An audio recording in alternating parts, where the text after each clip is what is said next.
할렐루야. 명절 잘 보내셨습니까? 예, 너무 감사합니다. 명절이라서 그런지 얼굴이 환하고 좋습니다. 예, 너무 감사를 드립니다. 우리가 지난 시간에 요셉이 술 맡은 가는장, 떡 맡은 가는장이 꿈을 해석해 주고 특별히 술 맡은 가는장에게 부탁을 합니다. 이 감옥에서 나가거든 나의 억울함을 풀어주시고 나를 이 감옥에서 건져주십시오. 그리고 약속을 받아내죠. 그러나 감옥을 나간 이 술 가는장은 요셉의 그런 부탁이 있었음에도 불구하고 새까맣게 잊어버리고 살아갑니다. 또다시 상처를 얻은 이 요셉은 그 상처의 아픔을 가지고 감옥 생활에 몸부림을 치면서 생활하게 되어집니다.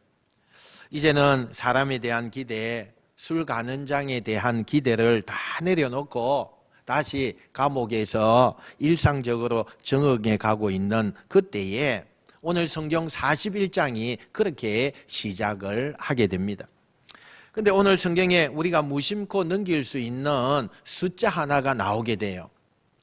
특별히 이 숫자는 금방 우리가 생각하지도 않게 지나갈 수 있지만 이 숫자가 뭘 의미하는지 우리는 생각해 봐야 합니다. 그게 뭐냐면 41장 1절에 이렇게 시작을 합니다. 한번 같이 읽어볼까요? 시작.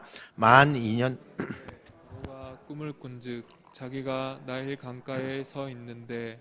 아멘. 2년이 지난 어느 날 이집트 파라오 왕이 꿈을 꾸었다. 이렇게 성경이 시작하거든요. 그런데 여기서 왜 2년이라고 꼭 집었을까? 이 2년의 의미가 도대체 뭘까? 요셉은 조금 전에 말씀드린 대로 지난 2년 동안의 술 가는장이 자기에게 희망이었어요. 그 가는장을 붙잡고 가는장을 기다리고 가는장을 기대하는 그것이 인생의 탈출구였어요. 그런데 그 가는장을 아무리 기대하고 기다려도 자기의 소원이 이루어지지 않는 겁니다.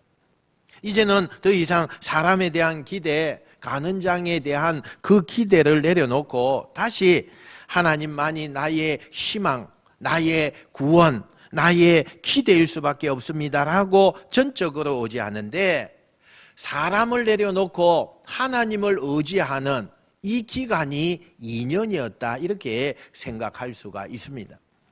하나님은 우리에게요 세상을 완전히 내려놓고 하나님만 의지하는 그 시간을 우리에게 허락하실 때가 있어요. 어떤 분에게는 그게 2개월일 수가 있고 어떤 분에게는 그게 20년이 될 수도 있습니다.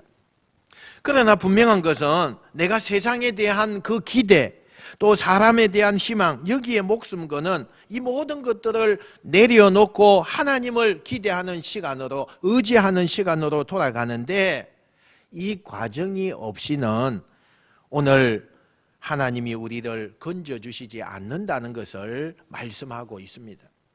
이제는 사람에 대한 기대보다는 다시 일상으로 돌아와서 하나님을 의지하고 살아가던 평범한 일상 중에 오늘의 이야기가 시작이 되어집니다. 이집트 왕 파라오 왕이 어느 날 꿈을 꾸었다 이렇게 이야기합니다. 근데 꿈 내용이 너무나 희한한 거예요. 자기가 큰 강가, 여기서 말하는 강은 이집트에서 그 유명한 나일강을 의미하는 거죠. 자기가 그 강가에 서 있는데 그때 아주 멋있게 생기고 살이 토실토실 찐 암소 7마리가 강가에서 올라오더니 그 갈대 풀밭에서 먹이를 풀을 뜯고 있는 거예요.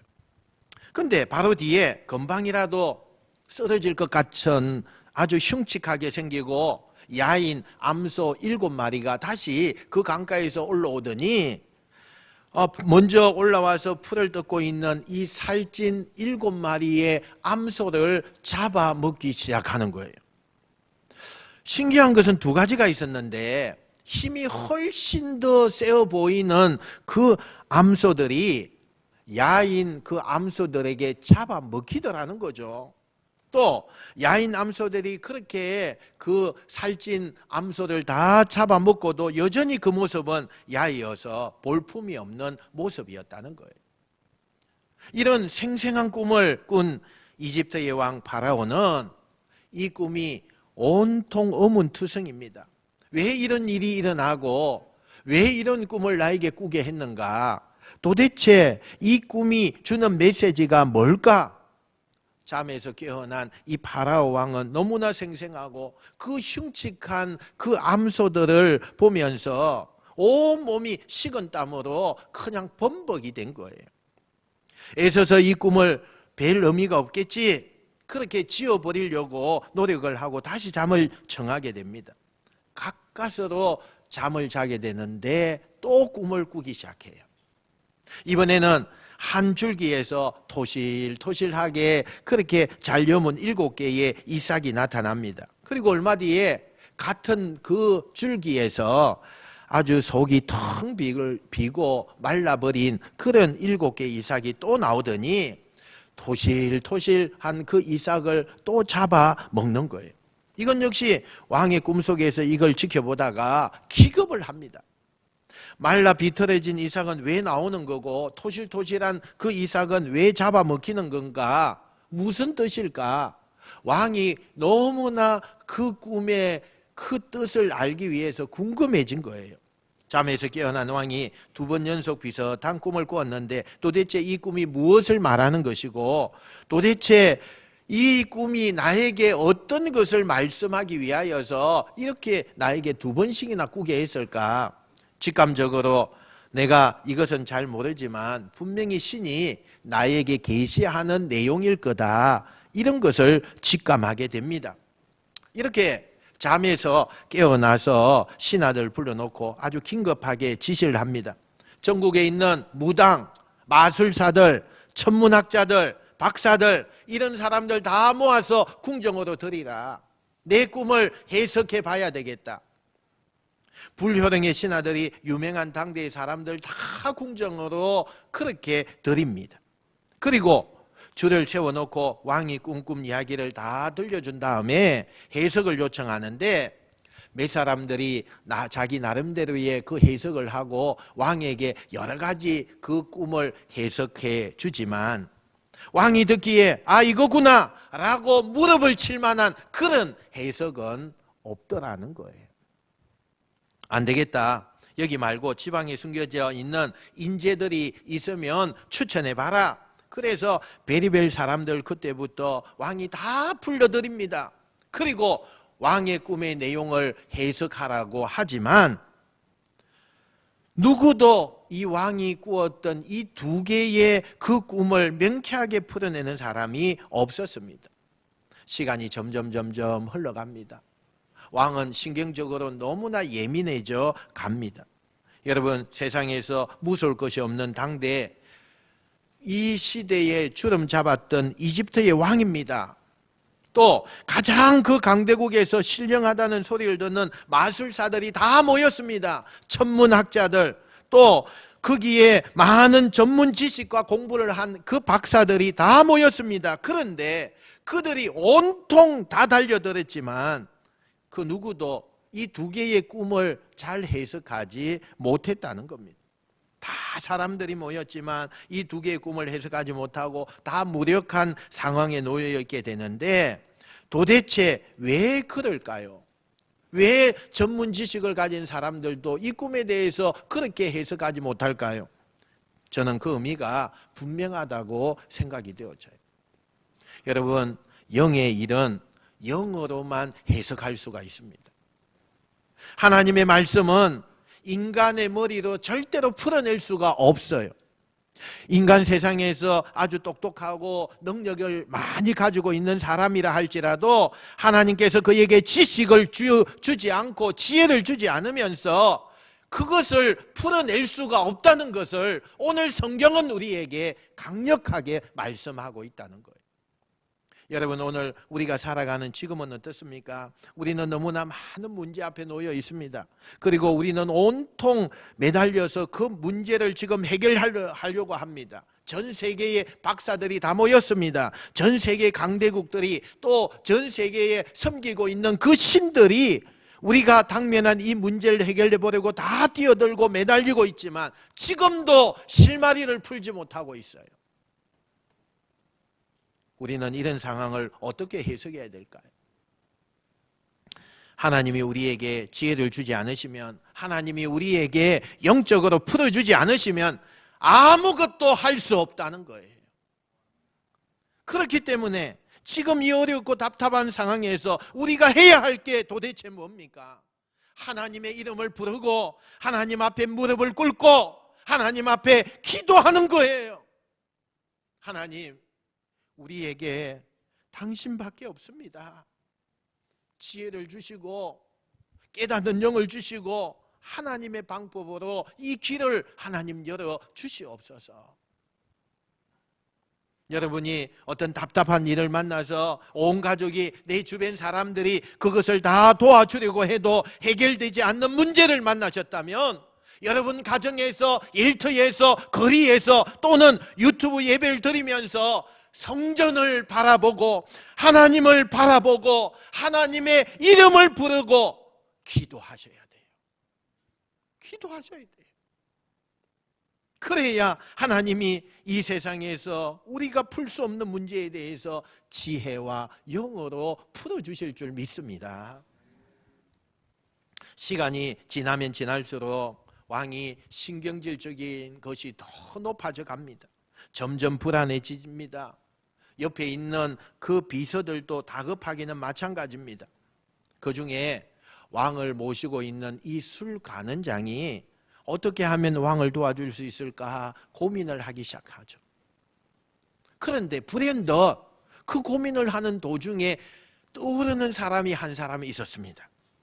바로 2년 전에 자기가 감옥에 갇혔을 때에 자기가 밤에 꿈을 꾸고 도대체 이 꿈이 뭔가 도대체 알 수 없어서 그때에 자기의 꿈을 해석해 준 그 히브리의 한 노예, 요셉이라는 노예가 생각이 났습니다.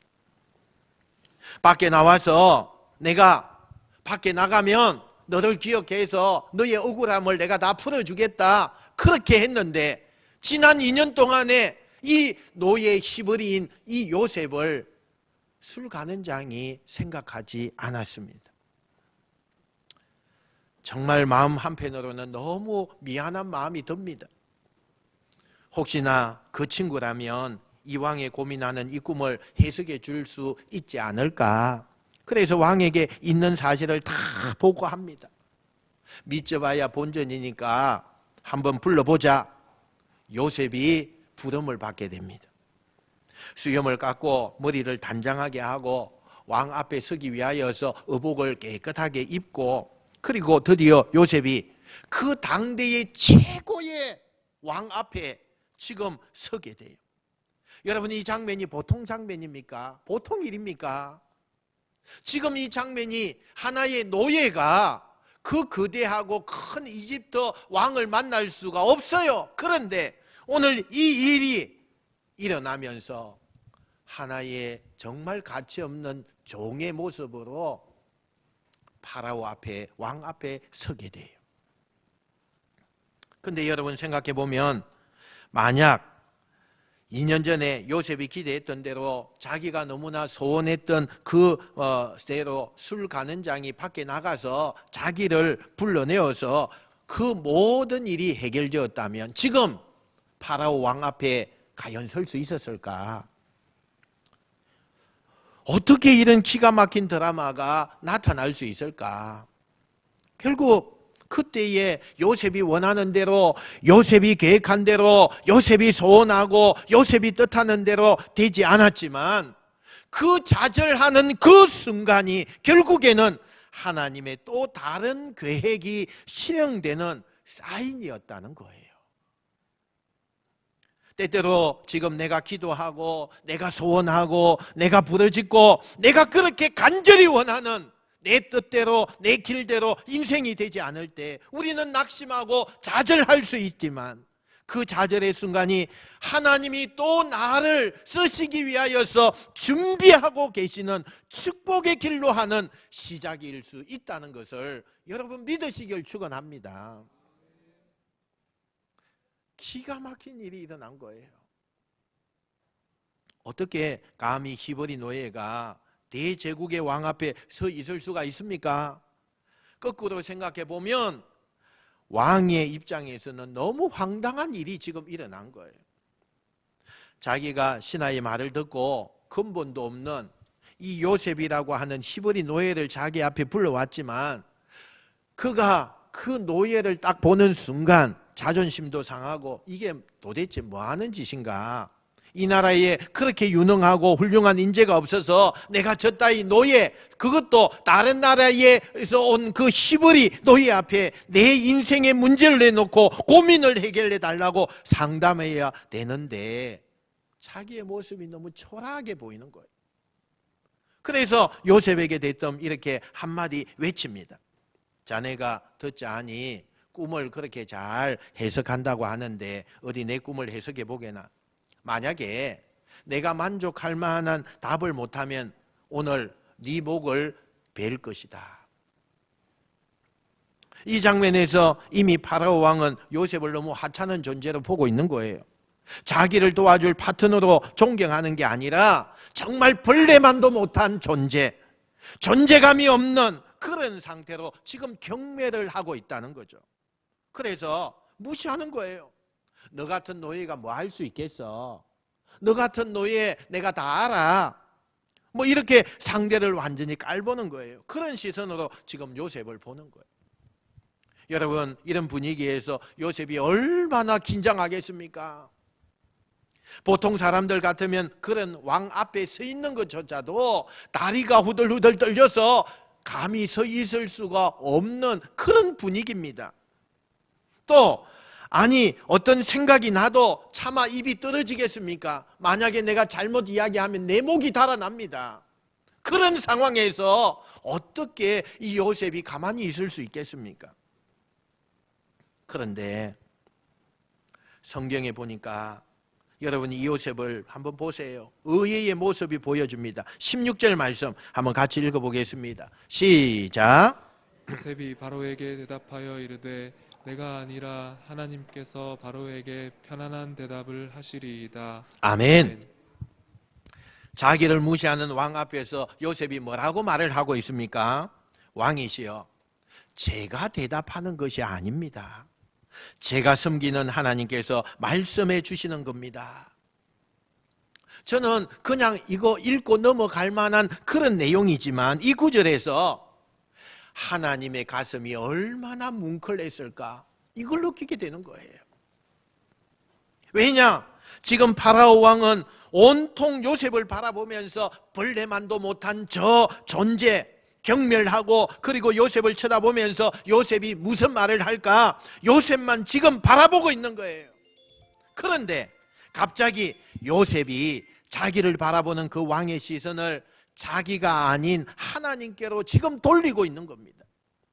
왕이시여, 내가 대답하는 것이 아니라 내가 섬기고 있는 하나님께서 대답하실 겁니다.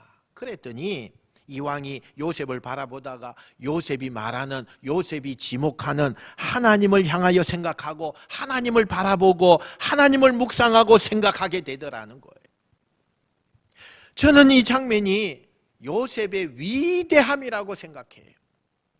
여러분, 우리 인생의 목적이 뭡니까? 내가 드러나는 겁니까? 내가 칭찬받는 겁니까? 내가 박수받고 내가 사람들 앞에서 주목받는 겁니까? 아닙니다, 여러분. 내가 아무리 잘되고 내가 아무리 유명해도 내가 아무리 돈 많이 벌고 유능해져도 내가 주목받고 박수받는 것이 우리의 인생의 목표가 아니라 나를 통해서 하나님이 영광 받으시고 사람들이 내가 이루어 놓은 많은 박수 받을 만한 일들을 통해서 하나님을 바라볼 수 있게 하는 것, 그것이 우리 인생의 목적이 되어야 된다는 사실입니다. 내가 영광 받는 거 아니에요. 하나님이 영광 받으시는 삶으로 나가는 것이 그게 우리의 인생의 목표입니다. 요셉은요, 이걸 너무나 잘 알고 있었어요. 그런데 지금 요셉이 말하는 이 대목에서 그 자리에 있던 모든 사람들이 다 놀랍니다. 왜? 당시 이집트의 왕은 살아있는 신입니다. 신의 존재예요. 그 왕이 아니고 신의 존재입니다. 그런 왕에게 요셉이 뭐라고 말하느냐? 왕께서 모르는 일, 왕께서 해결하지 못하는 이 꿈, 더 크신 나의 하나님이 풀어주실 겁니다. 이 말을 고깝게 들으면 왕을 비하하는 말입니다.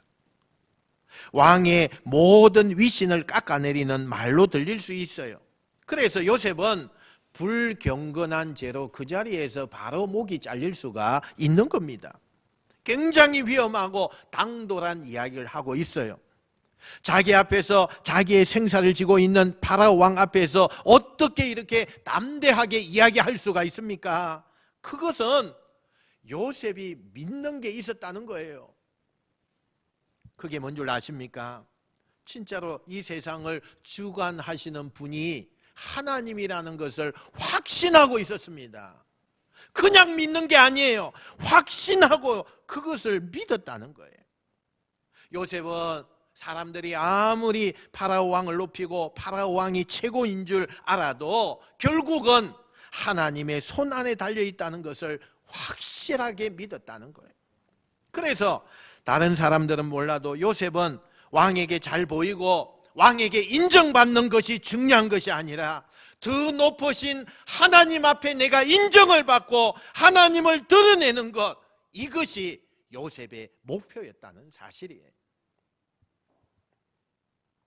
그러니까 사람들이 자기를 보면서 노예로, 죄수로 보든 벌레맛도 못한 사람으로 보든 그건 요셉에게 중요하지 않았어요.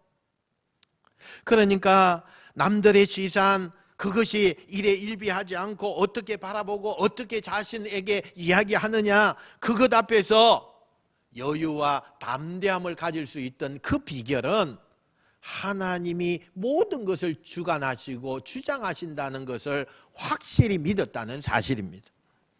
여러분, 우리가 지금 어려운 시대에 살고 있습니다. 근데 어렵다고 해서 우리는 지금 누군가에게 눈치를 보고 있습니까? 사람들이 어렵기 때문에 살기 위해서 눈에 보이는 것에 여러분이 눈치를 보고 의지하고 힘 있는 것에 그것을 의지하고 생각보다 나보다 강한 사람이 있는 것에 대해서 눈치를 보면서 세상에 의지하는 내가 좌지우지되는 그런 인생으로 여러분이 삽니까? 아니면 여전히 우리는 하나님을 의식하고 하나님 앞에 잘 보이고 하나님의 영광을 위하여서 살아가는 삶입니까? 지금 요셉의 이 당당한 말이에요. 왕은 저 친구가 어떻게 저렇게 당당할 수가 있냐? 그래, 그렇게 자신이 있어 하니까 한번 들어보자. 그리고는 왕이 요셉에게 자기가 꾸었던 꿈의 내용을 다시 소상하게 이야기하기 시작합니다. 왕의 꿈은 이야기를 다 듣고 한참 동안 요셉이 묵상의 시간을 가지고는 드디어 입을 열기 시작합니다. 왕이시여, 왕께서 꾸신 두 개의 꿈은 같은 내용입니다. 이건 하나님께서 앞으로 하실 일을 보여주시는 겁니다. 그러면서 정확하게 이제 구체적으로 꿈을 해석하는데 한번 들어보세요. 7마리의 좋은 암소와 7개의 좋은 이삭은 7년의 풍년을 의미하는 그런 말씀이고, 7마리의 야인 암소와 7개의 마른 이삭은 이 7년의 흉년을 뜻하는 겁니다. 이 꿈을 정리하면 먼저 하나님께서 이 나라에 7년간 큰 풍령을 주실 것입니다. 그런데 그 후에 7년의 흉년이 그 풍년을 싹 잊어버릴 만큼의 그런 흉년이 찾아오게 될 것입니다. 하나님께서 이 이집트 땅을 그렇게 하기로 결정하셨습니다. 그래서 그 꿈을 주신 겁니다 라고 이야기를 했어요. 이때 왕과 신하들이 이 요셉의 마지막 말에 충격을 받는 거예요. 어떤 말이냐? 하나님께서 이 이집트 땅을 그렇게 하시기로 결정하셨습니다. 이 말에 모든 신하들과 왕이 충격을 받았어요. 왜냐? 여러분, 당시에 고대 중동 사람들은 신이라고 할 때 신은 특정한 장소에만 있는 거예요. 만약에 이집트에 그 이집트 왕이 섬기는 그 신은요, 이집트에만 있는 거예요. 그곳에서만 그들을 보호하고 그들에게 모든 것을 영향력을 주는 것이 그들의 신이었어요. 그런데 요셉이 말하는 이 야훼 하나님은 요셉의 집에나 머무는 신이라고 생각하고 있었는데, 어느 날 한 노예가 나타나서 장소를 넘고 모든 환경을 초월하는 신이 있다고 소개하니까 놀라지 않을 수가 없는 거예요. 그러니까 어떤 사람들은 요셉의 그 논리 정연하고 확실한 이야기를 듣고 충격을 받는 사람이 있는가 하면, 이 이야기를 듣고 안 믿으려고 고개를 가로저으면서 말도 안 되는 소리야 뭐 그러면서 부정하는 사람들도 있었어요. 그런데 시간이 지나면 지나갈수록 거기에 있던 모든 사람들은 요셉의 말에 고개를 끄덕끄덕 수긍하기 시작했다는 거예요. 왜 그런 수긍이 나타났을까요? 두 가지 때문에요. 요셉이 하나님의 이야기를 하는데 조금도 굽히지 않습니다. 하나님의 이야기를 하는데 너무나 확신에 차 있는 거예요. 지금 이 상황이 두려워해야 될 상황이고 자기의 목숨이 왔다 갔다 할 상황입니다. 그럼에도 불구하고 조금도 두려워하거나 조금도 머뭇거림이 없이 하나님의 이야기를 할 때, 이 꿈을 해석할 때 너무나 확신에 차 있었다는 거예요. 두 번째, 같은 이야기를 해도 너무 지혜롭게 논리정연하게 그렇게 해석을 해 주었다는 거예요. 그러니까 사람들이 그 이야기를 듣고 지혜롭게 논리정연하게 그 이야기를 들을 때마다 요셉을 신뢰하게 되고 요셉을 믿게 되고 요셉의 말에 빠져들 수밖에 없었다는 거예요. 오늘 예배에 참석하신 여러분, 여러분에게 요셉에게 임했던 그 확신 그리고 그 지혜로움 시시각각으로 여러분의 삶 가운데 충만하게 나타나시기를 주님의 이름으로 축원드립니다. 그런데 여러분, 더 놀라운 일이 일어나요. 이렇게 꿈을 아주 논리정연하게 해석해줘서 아하, 왕이 공감하는 거예요. 그리고 너무나 많은 사람들이 다 만족을 하는 거예요. 근데 그 뒷이야기가 더 놀라워요. 꿈을 해석해 준 것으로 끝나지 않고 지금부터 요셉이 대안을 얘기하기 시작해요. 이 거대한 이집트라고 하는 나라가 앞으로 나라가 어떻게 경영되어져야 되고 이 위기 속에서 대처해 가야 될지 정확한 국가의 비전을 요셉이 다시 이야기하기 시작해요. 뭐라고 이야기하느냐? 왕이시여, 시스템에 의해서 이 나라가 지금 정비되어져야 합니다. 우선은 제일 중앙에 이 국가적인 재난이 다가올 것을 미리 대비하셔서 이것을 대비할 수 있는 총리를 따로 세우십시오. 그리고 각 지방마다 인재를 등용하셔서 이 문제를 다룰 수 있도록 미리미리 준비할 수 있는 착하고 지혜로운 사람을 뽑아가지고 각 지방마다 책임자를 세우시고 7년마다 풍년 동안에 사람들이 넘쳐나는 그 모든 곡물들을 흥청망청 그렇게 쓸 때에 정부에서, 나라에서 각 집마다 소득의 20%를 세금으로 거두어 들이십시오. 그리고 그걸 잘 비축해서 관리하고 있다가 7년, 흉년이 될 때 이걸 잘 운영하시면 이 나라가 살고 모든 것이 다 잘 운영되어질 것입니다. 이렇게 말을 하는 거예요. 왕이 기대했던 것은 자기가 답답한 그 꿈을 해석해 주는 그 정도였는데 해석을 넘어서 새로운 제안, 대안을 다시 내놓기 시작해요. 물론 지금 국가를 운영하는 데 있어서 왕 옆에서 다른 많은 사람들이 그 대안책을 이야기했을 거예요. 그런데 그 어떤 사람들의 대안과 제안보다도 이 요셉이 말하는 이 제안은 너무나 논리적이었고 너무나 확신에 차 있는, 누가 들어도 공감이 가는 그런 제안이었어요. 명쾌한 해석, 합리적인 정책의 제안, 누구나 다 그곳에 고개를 끄덕였어요. 처음에는 만나자마자 너무 무시하고 경멸했던 이 노예, 그 요셉을 대화하고 질문하고 이야기하면 할수록 그에 대해서 호감이 갑니다. 그의 말에 신뢰가 있어요. 이런 것들이 왕에게 무한대로 생기기 시작합니다. 결국 왕은 끝에 요셉을 이집트의 총리로 임명하는 것으로 오늘 성경의 이야기가 끝이 나게 됩니다. 여러분에게 제가 마지막으로 이런 교훈을 나누고 싶어요. 요셉은 지금 꿈만 해석하는 게 아니라 대안책을 내어놓았다고 했어요.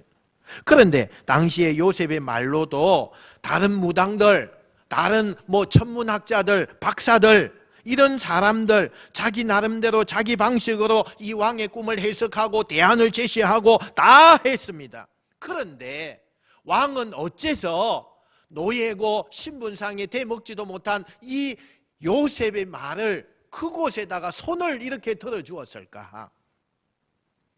물론 해석이 명쾌한 것도 중요합니다. 또 결정적인 것은 요셉이 미래를 예측하여 놓은 그 정책 때문입니다. 그런데 이 요셉이 그런 그 모습을 다 했다 하더라도 어떻게 왕이 그 손을 들어줄 수 있었을까? 가장 쉬운 답은 하나님께서 지혜를 주셨기 때문입니다. 하나님이 지혜를 주셨어요. 맞는 말이죠.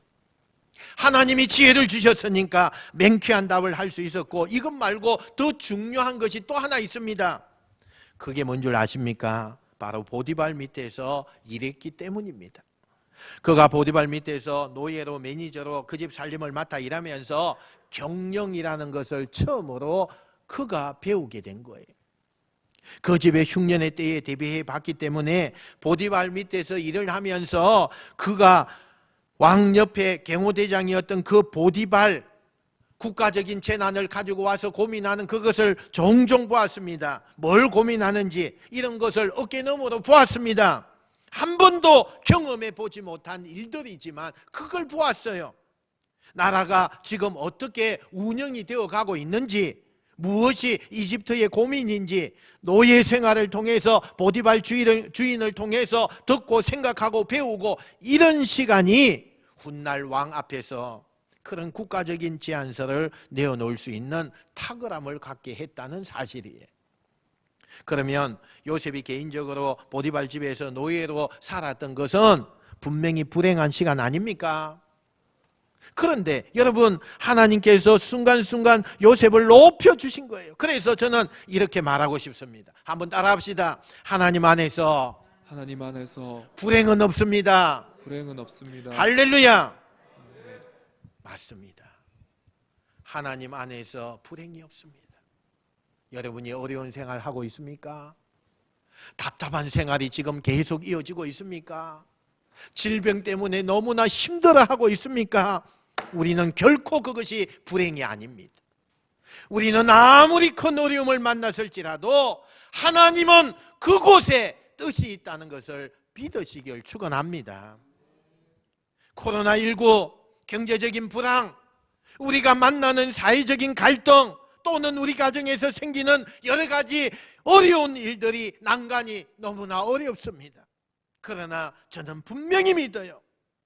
노예 생활 중에 요셉에게 먹이시고 입히시고 그를 보호하셨던 하나님이 지금 이 어려운 상황 가운데서도 저와 여러분, 우리 가정, 이 나라, 이 민족을 먹이시고 입히시고 지켜주실 줄 믿습니다.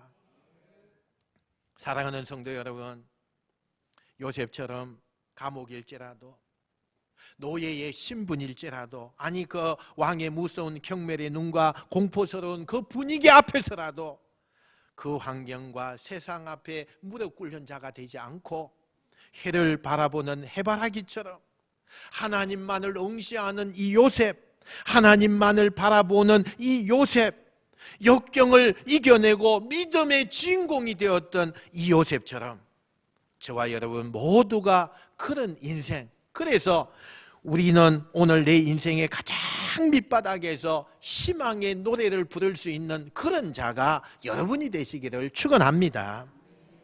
그런 시대에 정말 요셉이 되셔서 하나님이 여러분의 인생을 빛나게 하는 통로가 되시기를 주님의 이름으로 축원드립니다. 축원드립니다.